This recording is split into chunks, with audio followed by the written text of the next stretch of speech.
Di tengah gemerlap lampu kota yang tak pernah tidur, ada sebuah sudut gelap yang sering luput dari pandangan orang. Di sanalah Wahyu Handika, pemuda 27 tahun, menjalani kehidupannya sebagai pemulung. Setiap pagi, ia berkeliling gang sempit dan jalan raya dengan karung lusuh di punggungnya, memungut botol plastik, kardus, atau apa saja yang bisa dijual. Kehidupan keras itu sudah menjadi rutinitasnya sejak ia kecil, sejak ibunya meninggal dan meninggalkan hanya satu warisan, ajaran tentang ketulusan hati. Gubuk tempat Wahyu tinggal berdiri di pinggir rel kereta api. Atapnya dari seng berkarat, dindingnya papan bekas, dan lantainya hanya tanah keras. Namun di balik segala kekurangan itu, Wahyu selalu berusaha tersenyum. Baginya, kemiskinan bukan alasan untuk berhenti berbuat baik. Orang miskin mungkin tak bisa memberi harta, tapi bisa memberi ketulusan, begitu pesan terakhir ibunya yang selalu ia genggam erat dalam hati. Hari-hari Wahyu penuh dengan peluh dan debu. Tangannya kasar, kulitnya terbakar matahari, dan pakaiannya sering bau sampah. Meski begitu, ada sesuatu yang berbeda dalam dirinya, mata yang jernih dan hati yang hangat. Banyak orang mungkin memandangnya sebelah mata, tapi bagi anak-anak jalanan dan kakek nenek di sekitarnya, Wahyu adalah sosok yang selalu siap menolong tanpa pamrih. Suatu sore, ketika matahari mulai tenggelam, Wahyu duduk di depan gubuknya sambil menatap rel kereta. Ia merenung tentang hidupnya yang terasa tak bergerak maju. Kadang hatinya goyah, apakah semua kebaikan yang ia lakukan ada gunanya? Dunia tampak terlalu kejam untuk orang miskin sepertinya. Namun, entah mengapa, ada suara kecil dalam hatinya yang selalu membisikkan, tetaplah ikhlas, Wahyu. Tuhan punya cara yang indah untuk membalas ketulusan. Ingatan tentang ibunya sering datang di saat-saat seperti itu. Ia teringat ramuan herbal sederhana yang dulu sering dibuat ibunya dari daun-daunan kampung. Ibunya percaya bahwa alam menyimpan rahasia penyembuhan yang tidak kalah dari obat mahal. Wahyu hanya mengangguk waktu itu, tak pernah menyangka bahwa suatu hari ramuan itu akan menjadi jalan takdir besar dalam hidupnya. Malam semakin larut, dan suara bising kota perlahan redup, digantikan suara serangga dan kereta yang melintas. Wahyu berbaring di tikar lusuhnya. Meski tubuhnya lelah, pikirannya tetap gelisah. Ia merasa hidupnya seperti jalan buntu, tak punya pendidikan tinggi, tak punya harta, bahkan tak punya keluarga lagi. Yang ia punya hanyalah hati yang tak bisa berhenti peduli pada orang lain. Namun, hidup kadang punya cara sendiri untuk mengejutkan.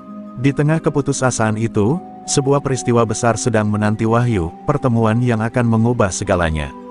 Ia belum tahu bahwa di balik hiruk-pikuk kota yang penuh kesenjangan ini, Tuhan sedang menyiapkan sebuah ujian sekaligus anugerah. Dan disitulah kisah ini benar-benar dimulai, dari gubuk reyot seorang pemulung miskin, menuju jalan panjang yang penuh air mata, harapan, dan keajaiban. Sebuah perjalanan yang akan membuktikan bahwa ketulusan mampu melampaui batas yang tak pernah dibayangkan manusia. Malam itu kota terasa lebih riuh dari biasanya. Jalanan dipenuhi suara klakson dan lampu kendaraan yang berseliweran. Wahyu baru saja selesai menjual hasil pulungannya ke pengepul dan berjalan pulang sambil membawa sebungkus nasi kucing. Perutnya lapar, langkahnya lelah, namun hatinya lega karena masih bisa makan malam itu. Di tengah perjalanan menuju gubuknya, telinganya menangkap suara benturan keras, diikuti teriakan panik dari arah tikungan jalan besar. Dengan refleks, Wahyu berlari ke arah suara itu. Lampu jalan yang remang-remang memperlihatkan sebuah mobil mewah terbalik di tepi jalan, asap tipis keluar dari kap mesin yang penyok. Orang-orang sekitar hanya menonton dari jauh. Enggan mendekat, sebagian malah sibuk merekam dengan ponsel. Wahyu tidak berpikir panjang, ia langsung merangsek ke dalam kerumunan dan mendekati mobil itu.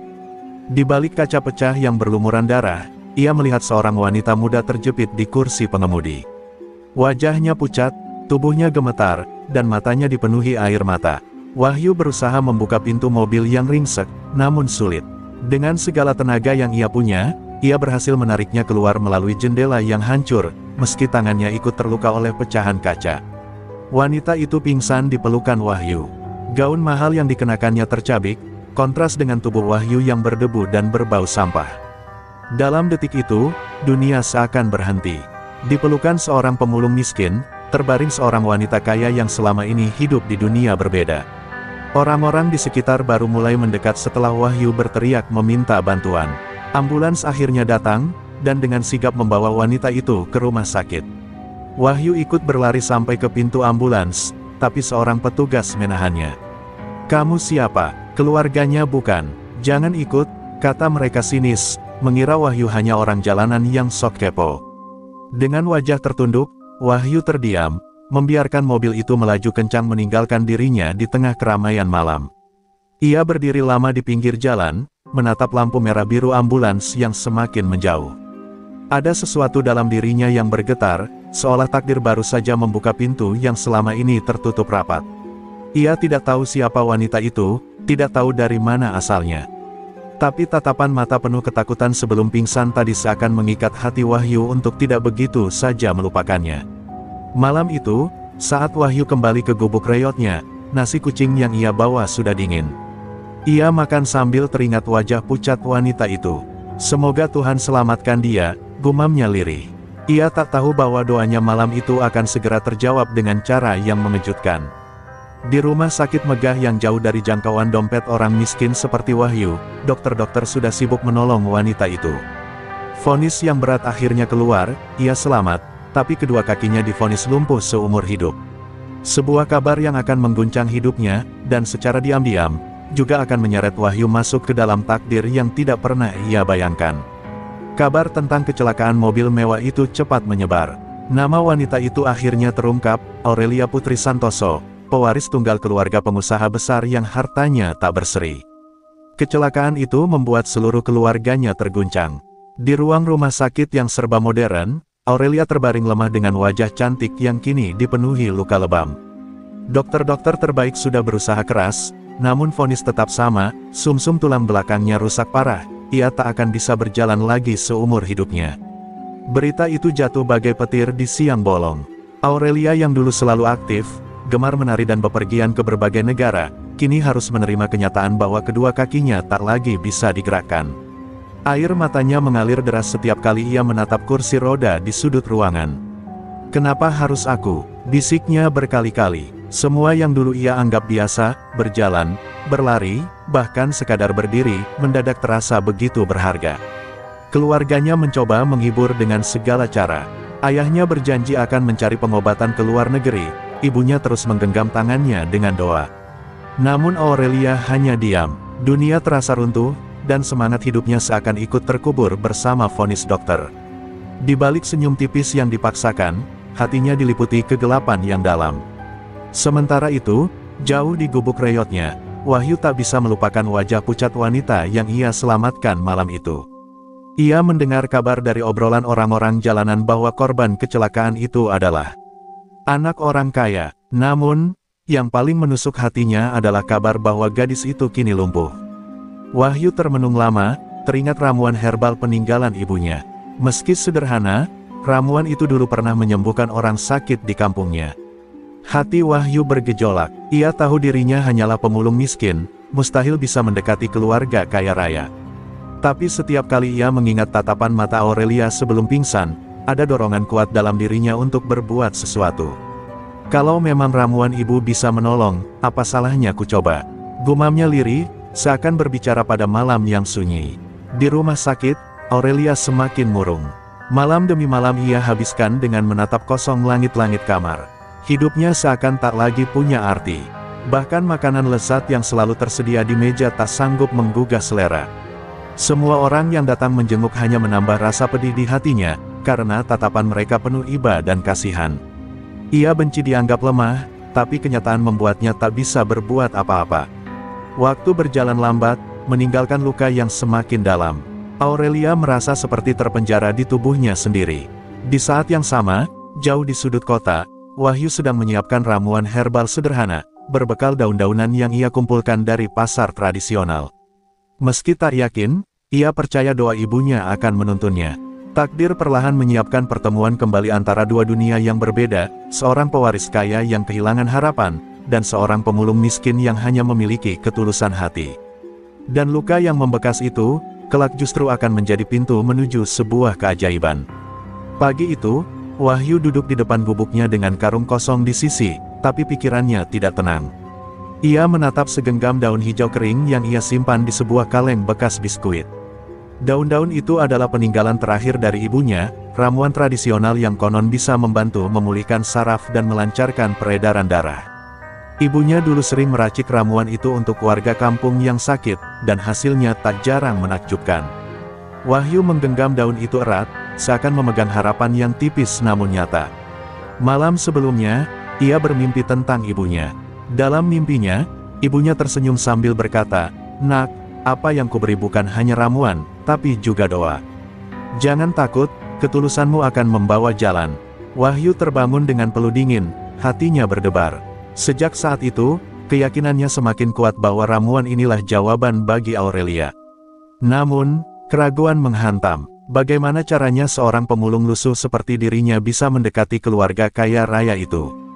Bagaimana jika ia dianggap penipu atau pengganggu? Wahyu tahu betul perbedaan dunia mereka, satu di bawah, satu di atas.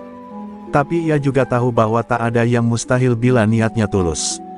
"Aku tak peduli dianggap apa, yang penting aku mencoba," ujarnya mantap sambil menatap langit. Hari-hari berikutnya ia mulai menyiapkan ramuan. Ia mencari bahan-bahan tambahan di pasar tradisional, jahe, kunyit, dan akar-akaran yang masih segar.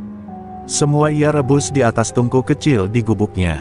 Aroma harum herbal memenuhi udara, membangkitkan kembali kenangan masa kecil saat ibunya meracik ramuan untuk orang-orang desa. Air matanya menetes tanpa sadar, karena setiap adukan terasa seperti doa yang ia kirimkan untuk ibunya di alam sana. Sementara itu, di rumah sakit, Aurelia semakin murung. Kursi roda kini menjadi bagian dari hidupnya. Setiap kali ia bercermin, ia tak lagi melihat sosok gadis ceria yang dulu bebas menari, melainkan bayangan rapuh yang tergantung pada belas kasih orang lain.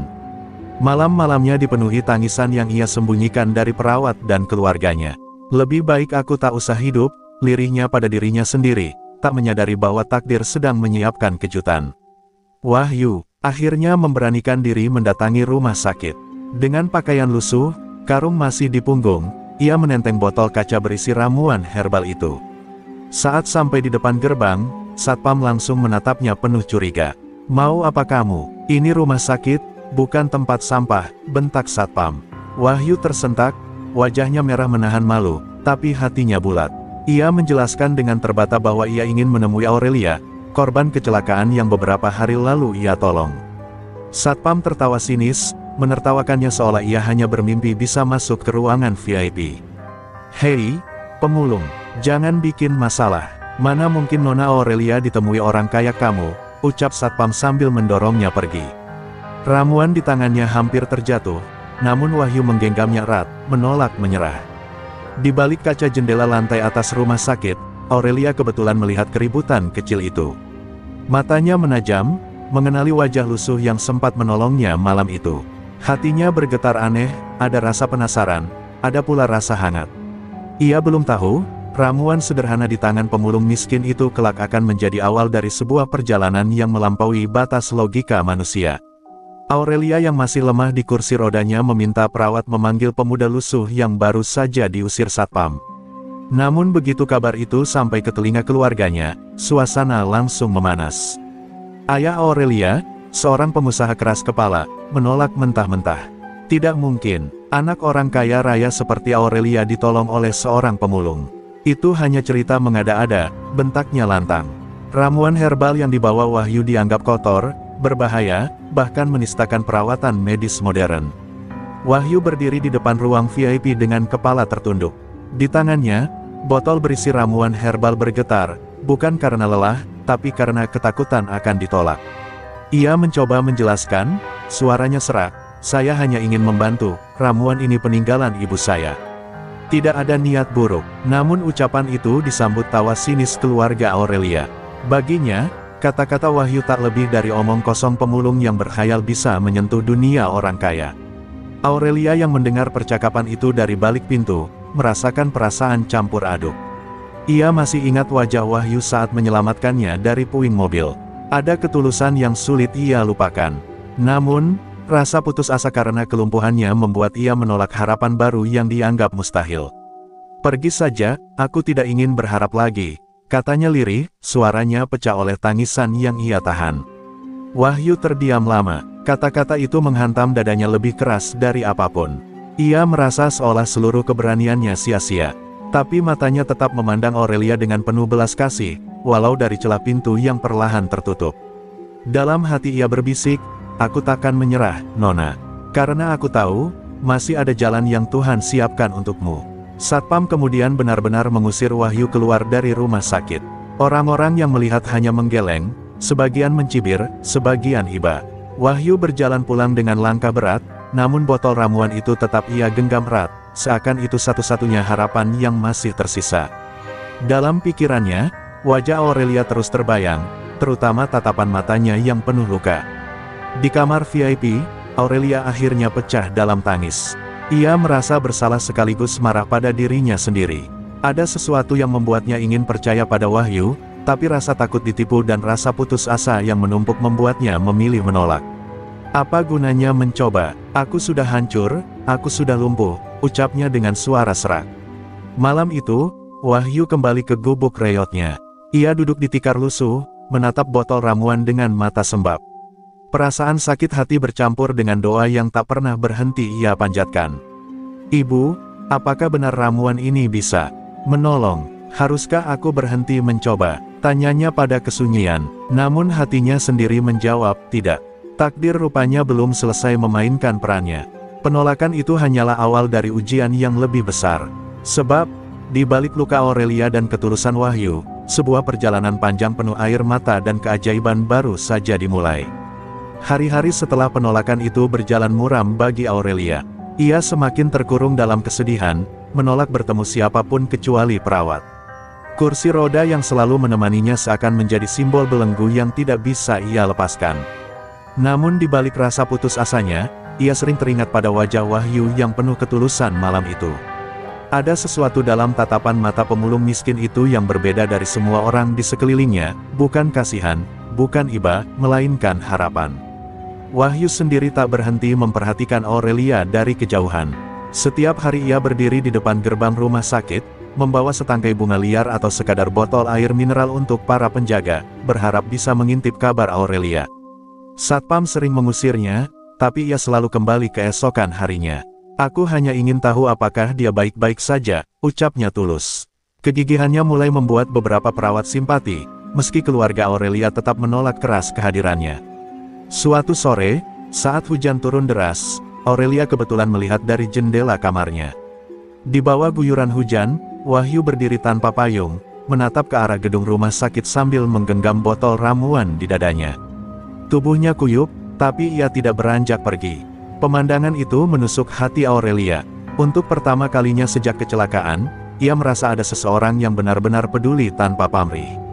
Rasa penasaran dan haru itu mendorong Aurelia untuk diam-diam meminta perawat menyelipkan secarik kertas kepada Wahyu. "Terima kasih sudah peduli. Aku baik-baik saja, tapi kumohon, jangan sakiti dirimu hanya untukku." Pesan singkat itu membuat Wahyu terharu. Ia menatap tulisan tangan halus itu berulang-ulang, senyum tipis muncul di wajahnya. Hatinya berkata, masih ada jalan. Hari berganti, Wahyu mulai menunjukkan ketulusannya dengan cara sederhana. Ia sering menitipkan makanan kecil untuk perawat yang menjaga Aurelia, atau membawakan bunga liar yang ia petik di pinggir jalan. Semua ia lakukan tanpa berharap imbalan.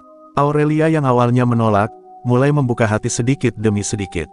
Diam-diam, ia menanti kehadiran Wahyu di bawah jendela setiap sore. Keluarga Aurelia mulai curiga dengan perubahan suasana hati putri mereka. "Kenapa kau tampak lebih tenang belakangan ini?" tanya ibunya suatu malam. Aurelia hanya menggeleng dan menutupi senyumnya. Dalam hatinya, ia tahu alasannya, sosok pemulung yang dulu ia tolak, kini menjadi sumber kekuatan kecil yang menyalakan cahaya di tengah gelapnya hidup. Sementara itu, Wahyu semakin mantap dengan niatnya. Ia tidak lagi sekadar ingin memberi ramuan, tapi juga ingin menunjukkan bahwa cinta kasih tidak mengenal status atau harta. Ia yakin, suatu hari nanti Aurelia akan percaya padanya sepenuhnya. Ia hanya perlu terus bersabar, seperti yang ibunya ajarkan dulu. Di balik semua itu, takdir diam-diam merajut benang halus yang mempertemukan dua hati dari dunia berbeda. Perlahan, tembok kebekuan yang mengurung Aurelia mulai retak, bukan karena obat dokter atau harta keluarga, melainkan oleh ketulusan seorang pemuda miskin yang tidak pernah berhenti berharap. Malam itu, hujan kembali turun, membasahi kaca jendela kamar Aurelia. Ia duduk di kursi roda, memandang keluar dengan mata kosong. Namun hatinya gelisah, bayangan Wahyu yang selalu hadir, basah kuyup menantinya di luar rumah sakit, terus menghantui pikirannya. Ketulusan itu membuat hatinya rapuh. Perlahan, ia mulai bertanya pada dirinya sendiri, mengapa aku menolak? Orang yang benar-benar peduli, apa salahnya mencoba? Keesokan harinya, Aurelia meminta perawat yang ia percaya untuk diam-diam membawa masuk botol ramuan yang selama ini Wahyu bawa. Perawat itu sempat ragu, takut dimarahi keluarga Aurelia, tapi tatapan memohon sang nona membuatnya luluh. Saat botol ramuan itu sampai di tangannya, Aurelia menatap cairan coklat pekat di dalamnya. Ada aroma rempah dan daun-daunan yang asing, sederhana, jauh dari kesan obat mahal yang selama ini ia konsumsi. Tangannya bergetar saat membuka tutup botol itu. Ada rasa takut, ada rasa ragu. Bagaimana kalau ini hanya sia-sia? Bagaimana kalau aku semakin sakit? Pikirnya, tapi suara lembut ibunya dulu terngiang, harapan sekecil apapun, jangan pernah kau abaikan, nak. Dengan mata berkaca-kaca, Aurelia meneteskan ramuan itu ke lidahnya. Rasanya pahit, menusuk, tapi entah mengapa hangat menyebar perlahan ke seluruh tubuhnya. Beberapa menit kemudian, Aurelia merasa sesuatu yang berbeda. Bukan keajaiban besar, bukan mukjizat instan. Hanya sensasi kecil, seperti kesemutan ringan di ujung jarinya yang sudah lama mati rasa. Ia terkejut, hatinya berdebar kencang. Apakah aku berkhayal? Bisiknya lirih. Air matanya jatuh tanpa ia sadari. Hari berikutnya, ia mencoba lagi. Kali ini tidak dengan takut, melainkan dengan penuh harapan. Setiap kali meneguk ramuan itu, Aurelia merasa ada sedikit perubahan, tubuhnya lebih hangat, tidur lebih nyenyak, dan sesekali ia merasakan geliat halus di kakinya. Meski kecil, itu cukup membuat semangat hidupnya kembali menyala. Sementara itu, Wahyu menunggu di luar rumah sakit, tidak tahu bahwa ramuannya sudah diminum. Ia hanya bisa berdoa, menggenggam kedua tangannya erat. Ibu, jika memang ramuan ini bermanfaat, tolong kuatkan dia. Aku tak peduli diakui atau tidak, asal dia sembuh, gumamnya dengan mata penuh harap. Beberapa hari kemudian, Aurelia memberanikan diri menulis secarik kertas kecil yang ia titipkan lewat perawat, ramuanmu, aku sudah mencobanya. Terima kasih, aku tidak tahu bagaimana hasil akhirnya, tapi untuk pertama kalinya aku ingin hidup lagi. Surat itu sampai ke tangan Wahyu, dan seketika air matanya mengalir deras. Dunia seolah berhenti, karena kata-kata itu adalah jawaban atas segala penantiannya. Di kamar rumah sakit, Aurelia tersenyum tipis sambil menggenggam botol ramuan itu. Ia masih jauh dari sembuh, tapi untuk pertama kalinya sejak kecelakaan, ia merasakan secercah harapan. Dan harapan kecil itu, tetes pertama ramuan, akan menjadi awal dari sebuah keajaiban besar yang tak pernah dibayangkan siapapun. Pagi itu, sinar matahari menembus tirai tipis kamar Aurelia. Ia membuka matanya perlahan, merasakan sesuatu yang berbeda di tubuhnya. Ketika mencoba menggerakkan jarinya, ia terperanjat, jari telunjuknya bergetar halus, seolah mencoba merespons perintah yang selama ini tak pernah berhasil. Air matanya jatuh deras, bukan karena sedih, melainkan karena rasa syukur yang tak bisa ia bendung. Perawat yang masuk untuk mengganti infus hampir menjatuhkan baki ketika melihat Aurelia menangis sambil menunjukkan jarinya yang bergerak. "Nona, ini luar biasa," serunya terisak. Berita kecil itu cepat menyebar di kalangan perawat, tapi Aurelia meminta agar hal itu jangan dulu sampai ke telinga keluarganya. Ia ingin memastikan dulu bahwa ini bukan sekadar kebetulan. Hari-hari berikutnya, perubahan demi perubahan muncul. Rasa kesemutan di kakinya semakin sering, bahkan suatu pagi ia bisa sedikit menggerakkan pergelangan kaki kanannya. Hal sederhana itu bagaikan mukjizat. Setiap kali sendi kecilnya bergerak, semangat hidupnya kembali mekar. Aurelia mulai tersenyum lagi, sesuatu yang sudah lama hilang dari wajahnya. Di luar rumah sakit, Wahyu masih menjalani rutinitasnya, duduk berjam-jam menunggu tanpa kepastian. Ia belum tahu bahwa ramuannya mulai bekerja. Namun, setiap kali angin berhembus, ia merasa hatinya lebih ringan, seolah ada sesuatu yang sedang berjalan sesuai doa-doanya. "Aku yakin dia akan baik-baik saja," ucapnya, sambil menatap langit sore. Akhirnya, Aurelia tak sanggup lagi menyimpan kabar itu sendiri. Suatu malam, ia menulis surat lebih panjang dari sebelumnya, "Aku bisa menggerakkan jariku. Mungkin kecil, tapi bagiku ini adalah dunia baru. Terima kasih, Wahyu. Aku tak bisa membohongi diriku lagi, ramuanmu membawa harapan.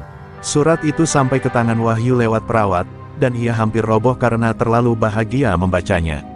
Namun, kabar ini perlahan mulai tercium keluarga Aurelia. Ayahnya yang selama ini keras kepala mulai curiga, mengapa putrinya terlihat lebih segar, lebih bersemangat. Ketika ia mendesak dokter, tak ada jawaban pasti. Aurelia pun terjebak dalam dilema besar, apakah ia harus jujur bahwa ramuan sederhana dari lelaki miskin itulah yang memunculkan keajaiban ini. Malam itu, Aurelia menatap botol ramuan di tangannya, lalu berbisik lirih, "Wahyu, aku ingin melangkah lagi. Bukan hanya untuk diriku, tapi juga untukmu. Tapi bagaimana aku bisa menghadapi ayahku yang begitu membencimu?" Suaranya pecah oleh tangis, karena ia tahu perjalanan ini baru saja dimulai dan tantangan terbesar belum benar-benar datang. Dan di luar jendela, Wahyu masih menunggu dalam diam, tidak tahu bahwa senyum dan tangis Aurelia malam itu sebenarnya adalah doa untuknya. Sebuah doa yang kelak akan mengubah jalan hidup mereka berdua, melawan segala penolakan, dan membuktikan bahwa cinta dan ketulusan memang sanggup membangkitkan harapan dari kegelapan. Hari itu, suasana rumah sakit mendadak mencekam. Ayah Aurelia datang bersama beberapa orang kepercayaannya, wajahnya penuh amarah. Ia baru saja mendengar kabar dari salah satu perawat bahwa Aurelia diam-diam mengonsumsi ramuan aneh dari seorang pemulung. "Apa maksudmu, Aurelia? Kau menukar pengobatan modern dengan cairan kotor dari jalanan?" Suaranya bergetar menahan marah. Aurelia terdiam, dadanya sesak. Aurelia mencoba menjelaskan dengan air mata yang terus mengalir, "Ayah, ramuan itu yang membuatku bisa menggerakkan jariku, bisa merasakan kakiku lagi." Dokter pun tidak bisa memberi kepastian. "Tolong, Ayah, percayalah padaku sekali ini." Namun, sang ayah menatapnya dengan dingin, merasa harga dirinya diinjak karena putrinya percaya pada pemuda miskin yang tak sepadan. Di luar kamar, Wahyu yang sudah mendengar keributan itu hanya bisa menggenggam botol kosong ramuannya erat-erat. Ia ingin masuk, ingin membela diri, tapi ia tahu tak punya tempat di hadapan orang-orang kaya seperti keluarga Aurelia. Tubuhnya bergetar, antara takut dan sedih, namun hatinya berbisik, "Aku tak boleh mundur. Aku datang bukan untuk dipuji, aku datang untuk menolong." Pertengkaran makin memanas. Sang ayah memanggil petugas keamanan rumah sakit untuk mengusir Wahyu, melarangnya datang lagi mendekati putrinya. Aurelia berteriak histeris, mencoba mencegah mereka, "Jangan. Tanpa Wahyu aku tidak punya harapan. Dia satu-satunya alasan aku bertahan hidup." Semua orang di ruangan terdiam, termasuk ibunya yang mulai menitikkan air mata. Ibunya, dengan suara bergetar, akhirnya berkata, "Biarkan dia bicara, Mas. Jangan buru-buru menghakimi." Kalimat itu membuat ayah Aurelia tercekat. Ia memang keras kepala, tetapi hatinya goyah melihat putrinya yang selama ini hanya murung kini punya cahaya baru di matanya. Aurelia lalu memohon sekali lagi, "Ayah, beri kesempatan. Jangan bunuh harapan yang baru saja tumbuh." Sementara itu, Wahyu duduk di bangku koridor rumah sakit, wajahnya penuh keputusasaan. Ia tahu ramuan peninggalan ibunya memang berkhasiat, tapi ia juga sadar dunia tidak selalu adil bagi orang kecil sepertinya. Apakah ketulusan selalu harus diuji dengan hinaan? Gumamnya lirih, sambil menatap botol kecil terakhir yang ia simpan. Malam itu menjadi malam ujian terbesar bagi mereka berdua. Aurelia harus memilih antara mengikuti kehendak ayahnya atau memperjuangkan keyakinannya pada Wahyu. Sementara Wahyu harus memutuskan apakah ia akan tetap bertahan menghadapi hinaan demi kesembuhan Aurelia, atau pergi menjauh untuk selamanya. Di balik semua ketegangan itu, tak ada yang menyadari bahwa ramuan terakhir yang ada di tangan Wahyu adalah satu-satunya kunci yang benar-benar bisa membawa Aurelia kembali berjalan. Sebuah rahasia yang hanya ia ketahui, dan hanya bisa ia berikan dengan risiko kehilangan segalanya. Pagi itu, suasana rumah sakit mendadak gempar. Salah satu perawat yang selama ini iri dengan perhatian Aurelia terhadap Wahyu, menyebarkan kabar bahwa ramuan yang diberikan Wahyu berbahaya, bahkan bisa merusak organ tubuh. "Itu bukan obat, tapi racun murahan dari tumbuhan liar," katanya lantang kepada keluarga Aurelia. Berita itu menyebar cepat, membuat ayah Aurelia semakin murka. Tanpa berpikir panjang, sang ayah menuduh Wahyu mencari keuntungan di balik penderitaan putrinya. "Pemuda miskin itu hanya ingin uang kita. Bagaimana mungkin ramuan kampung bisa menyelamatkan anakku?" teriaknya di depan dokter dan beberapa kerabat. Fitnah itu membuat reputasi Wahyu hancur sebelum sempat membela diri. Aurelia berusaha keras menjelaskan bahwa tubuhnya justru menunjukkan tanda-tanda kesembuhan sejak minum ramuan Wahyu.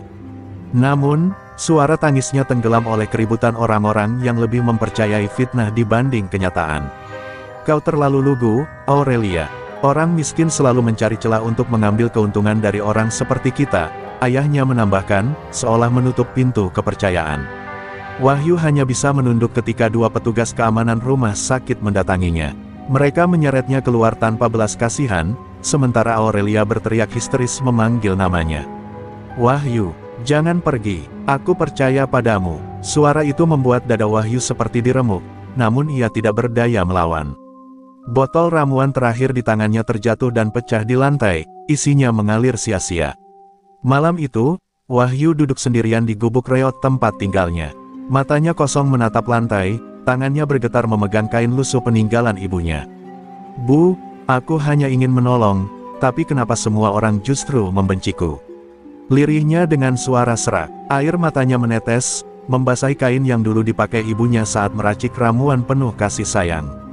Di kamar rumah sakit, Aurelia terpuruk lebih dalam. Harapan yang sempat ia rasakan kini kembali terkubur oleh fitnah. Tubuhnya masih menunjukkan kemajuan kecil, tapi semangatnya hancur tanpa Wahyu di sisinya. Ia merasa kehilangan lebih besar dibanding saat pertama kali divonis lumpuh. Bukan hanya kehilangan harapan, tetapi juga kehilangan sosok yang membuatnya percaya pada keajaiban. Ayah Aurelia merasa lega karena menganggap sudah menjauhkan anaknya dari bahaya. Namun, ibunya justru diam-diam meneteskan air mata. Ia melihat sesuatu yang berbeda dalam diri putrinya sejak mengenal Wahyu, sesuatu yang tak bisa dijelaskan dengan logika atau status sosial. "Mungkin kita salah menilai," bisiknya pada dirinya sendiri. Fitnah itu menjadi jurang yang memisahkan mereka. Wahyu kehilangan kepercayaan dunia, Aurelia kehilangan satu-satunya alasan untuk bertahan. Tetapi di balik semua itu, takdir belum selesai menulis cerita mereka. Karena kebenaran, cepat atau lambat, selalu menemukan jalannya keluar dari kegelapan. Malam itu hujan turun deras, membasahi atap seng gubuk reot tempat Wahyu berteduh. Pemuda itu duduk bersila di lantai tanah, memandang keluar jendela yang hanya ditutup kain lusuh. Wajahnya basah bukan hanya karena percikan air hujan, melainkan karena air mata yang terus mengalir. Dalam kesepian yang menusuk, ia menengadahkan tangan, berdoa dengan suara serak. "Ya Tuhan, jangan biarkan Aurelia kehilangan harapan. Jika memang aku harus menanggung hinaan, biarlah semua tertuju padaku, asal dia bisa sembuh." Doa itu sederhana, namun lahir dari hati yang paling dalam. Wahyu memejamkan mata, merasakan kehangatan yang seolah turun bersama air hujan. Di dalam dirinya, meski dunia menolak, ada kekuatan kecil yang terus berbisik, "Jangan menyerah." Ramuan peninggalan ibunya mungkin telah hilang, namun keyakinan bahwa kasih tulus bisa menyembuhkan tetap hidup di dadanya. Sementara itu di kamar rumah sakit, Aurelia tak bisa tidur. Ia memeluk bantalnya erat-erat, merasakan kerinduan yang begitu menyakitkan. Dalam tangisnya, ia juga berdoa, "Tuhan, jagalah Wahyu dimanapun dia berada. Jangan biarkan orang sebaik dia terus disakiti. Jika memang ramuan itu adalah jalan kesembuhan, berilah aku kesempatan untuk membuktikannya." Doa dua insan yang berbeda dunia itu melayang bersamaan, bertemu di langit yang sama. Esok paginya, Wahyu kembali ke tumpukan barang rongsokan. Ia berusaha mengumpulkan botol kaca, kaleng, dan kardus, seolah mencoba mengalihkan pikirannya dari luka hatinya. Tapi setiap kali ia menunduk, wajah Aurelia selalu hadir dalam bayangannya. "Aku tak bisa berhenti di sini. Aku harus menemukan cara lain," gumamnya, tekad mulai kembali tumbuh. Aurelia di sisi lain semakin gigih melawan rasa sakit. Ia berusaha menggerakkan kakinya sedikit demi sedikit meski dokter tak percaya. "Aku akan buktikan bahwa harapan itu nyata," ucapnya pelan. Perawat yang dulu menyaksikan perubahan kecil di tubuhnya diam-diam mulai percaya bahwa sesuatu yang tak masuk akal memang sedang bekerja. Malam itu, Wahyu kembali berdoa di bawah cahaya lampu minyak kecil. Ia menggenggam kain peninggalan ibunya erat-erat, lalu berbisik, "Bu, ajarkan aku ramuan itu lagi dalam mimpi. Tunjukkan jalannya, aku akan terus berjuang meski dunia menertawakan." Hatinya penuh keyakinan, seakan doa itu lebih kuat daripada semua fitnah yang menimpanya. Ketulusan Wahyu perlahan-lahan menjelma menjadi kekuatan yang tak terlihat. Doa seorang pemulung yang dianggap rendah oleh dunia justru menjadi penguat bagi Aurelia yang sedang berjuang. Mereka seolah terhubung oleh ikatan tak kasat mata, ikatan yang lahir dari kasih murni tanpa pamrih. Dan di balik semua kesedihan itu, semesta seperti mulai bergerak pelan. Doa-doa yang lahir dari hati paling tulus tak pernah hilang, melainkan menunggu saatnya untuk menjelma menjadi jawaban. Saat itu, Wahyu dan Aurelia tidak tahu bahwa ujian yang lebih besar masih menanti, tetapi juga cahaya yang lebih terang tengah menunggu di ujung jalan. Pagi itu, cahaya matahari masuk ke kamar Aurelia dengan hangat. Tubuhnya terasa berbeda, ada energi yang mengalir lembut di kedua kakinya. Dengan hati-hati, ia mencoba menggerakkan jari kakinya. Sekejap, gerakan kecil itu berhasil. Aurelia menahan napas, matanya membelalak, lalu menangis bahagia. "Aku bisa, aku benar-benar bisa," bisiknya, seolah tak percaya.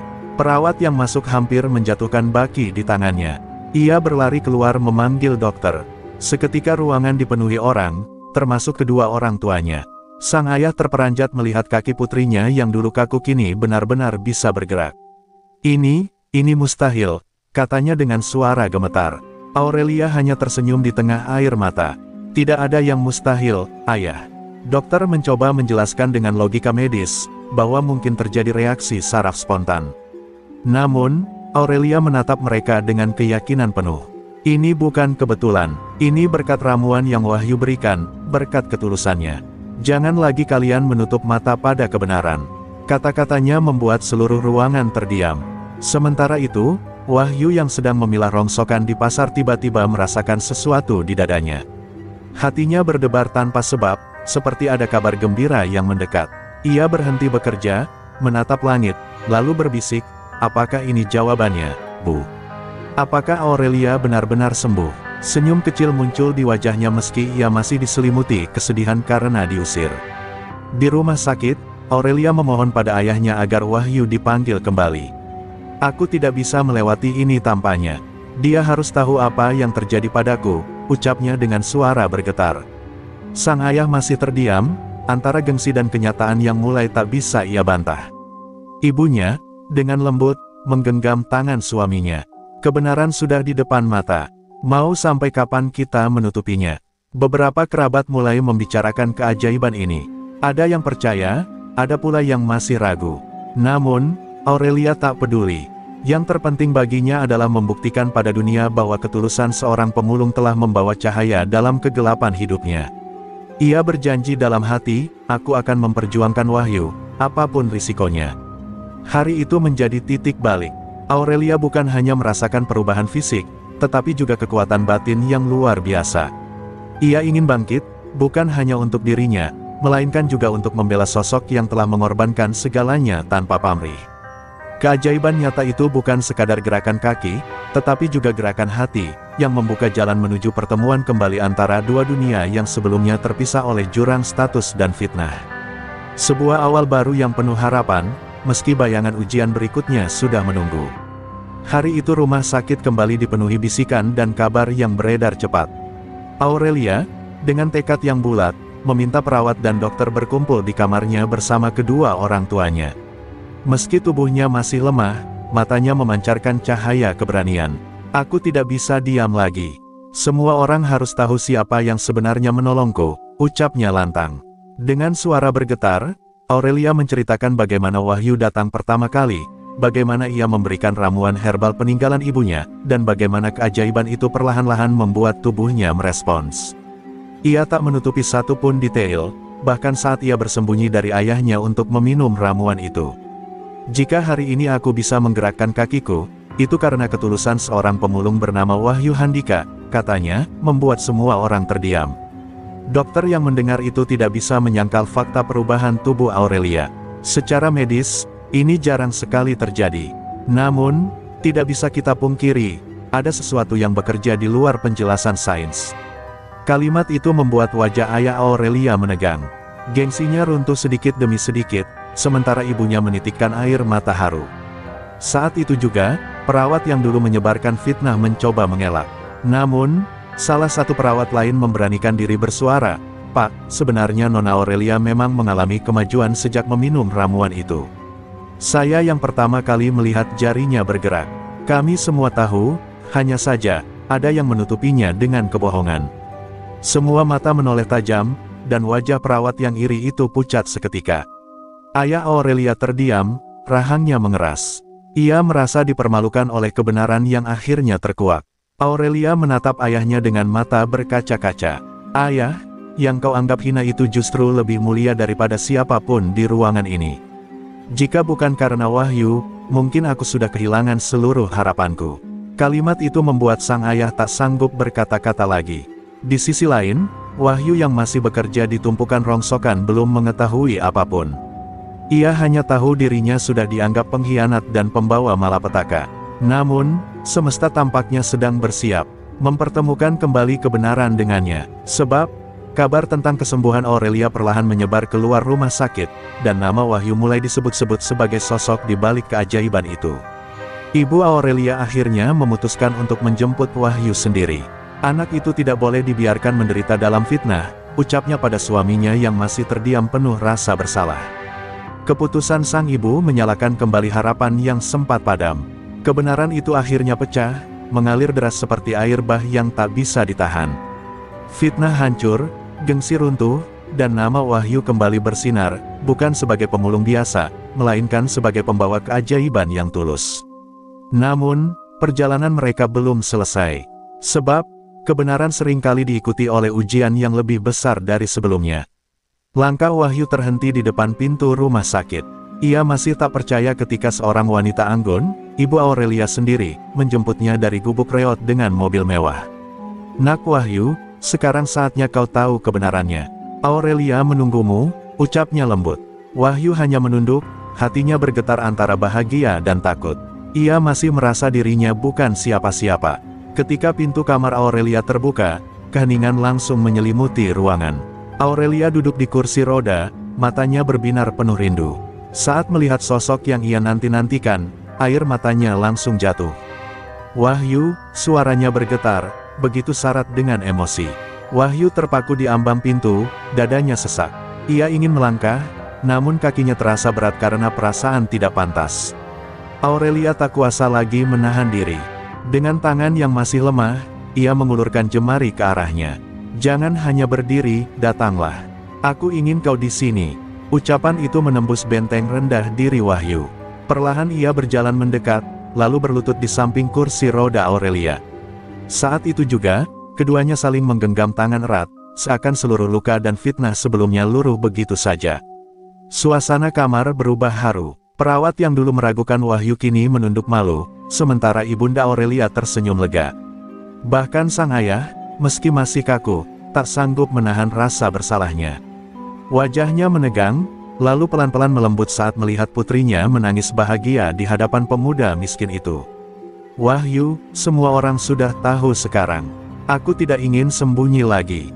Kau bukan hanya penolongku, kau adalah penyelamatku, ucap Aurelia sambil terisak. Wahyu menunduk, suaranya parau. Aku hanya melakukan apa yang diajarkan ibu, menolong tanpa pamrih. Aku tidak butuh pujian, aku hanya ingin kau bisa tersenyum lagi. Kata-kata itu membuat Aurelia semakin terisak, lalu bersandar di bahunya. Keheningan dipenuhi suara tangis bahagia. Untuk pertama kalinya setelah sekian lama, Aurelia merasa hidupnya kembali utuh. Pertemuan itu bukan sekadar pertemuan dua manusia, melainkan pertemuan dua hati yang saling menguatkan dalam luka dan keajaiban. Ayah Aurelia akhirnya membuka suara, meski pelan. Nak Wahyu, aku salah menilaimu. Suaranya serak, penuh penyesalan. Wahyu hanya menunduk dalam, menolak membalas dengan kebencian. Tidak apa, Pak, saya tahu sulit menerima semua ini. Saya pun tak pernah menyangka ramuan ibu bisa memberi harapan sebesar itu. Pertemuan kembali itu menjadi titik terang, namun juga pintu bagi babak baru. Sebab meski cinta dan kebenaran telah menyatukan mereka, bayangan perbedaan dunia dan tantangan masa depan masih menunggu di depan. Dan kali ini, mereka harus menghadapinya bersama-sama. Hari itu, suasana kota dipenuhi hiruk-pikuk. Aurelia berjalan dengan langkah hati-hati, masih belum sepenuhnya percaya bahwa semua kebenaran akhirnya terungkap. Namun di balik rasa syukur itu, ia tidak pernah menyangka bahwa takdir masih menyimpan satu kejutan besar baginya. Di sudut jalan yang sepi, Aurelia tiba-tiba berpapasan dengan seseorang yang dulu pernah membuat hidupnya hancur, orang yang menabur fitnah keji dan membuatnya kehilangan segalanya. Orang itu menunduk, seolah malu bertemu dengannya. Namun Aurelia bisa melihat jelas wajah penuh rasa bersalah itu.